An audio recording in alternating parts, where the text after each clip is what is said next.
My name is Philippa McCaskill and I am a Senior Associate in the Dispute Resolution team in Sydney at KWM. My name is Rob Slattery and I work in the General Disputes section in the Perth office. Stephen, I work in our Mergers and Acquisitions team with a specialty in managed funds and wealth management. My name is Matthew Gardner. I'm a lawyer at KWM. My name is Dasha Kumar. I work as a solicitor in the banking and finance team in Perth.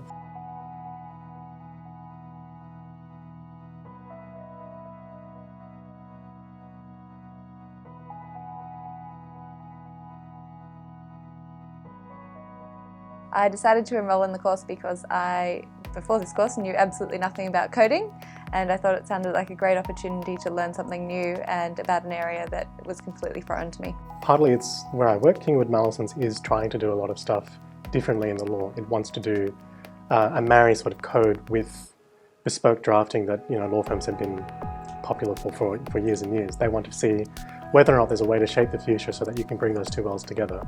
I've really enjoyed the hands-on element, so getting to code with Alec and the other guys today in particular has been really, really good. I actually enjoyed the initial breakdown of what the web was and then slowly working through it all. I know some people probably found that a bit slow, but my background's not in tech's not great at all, so it was good to really break it down, and then the practical course today was very good as well to really solidify those. I came into the course with a very basic understanding of how the internet works. I knew there was a thing called coding, and that's about it. So now, having done it, I've got a bit more information about what goes on in the background to make it all work.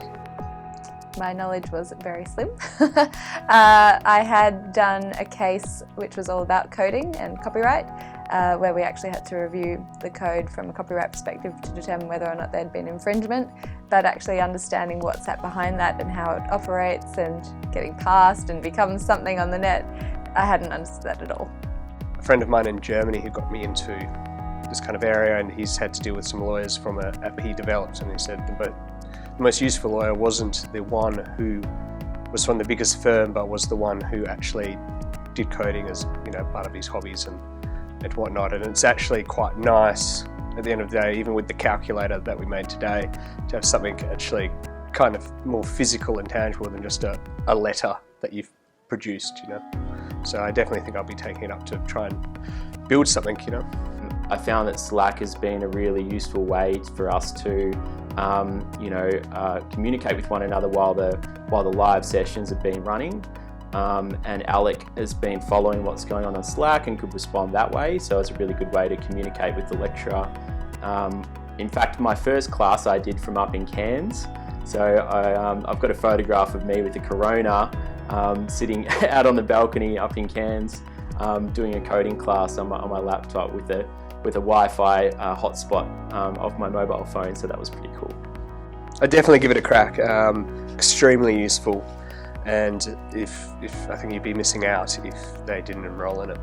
No, I really enjoyed it, and it's been something totally different, which has been a lot of fun. Yeah, I'd 100% recommend the program to colleagues. It's been really, really interesting. Even for people who aren't interested in going on and becoming a programmer, which most lawyers wouldn't be probably. As I said, it's a really great opportunity to get to understand what goes on. And what's involved in coding at a sort of higher level and how it relates to what we do.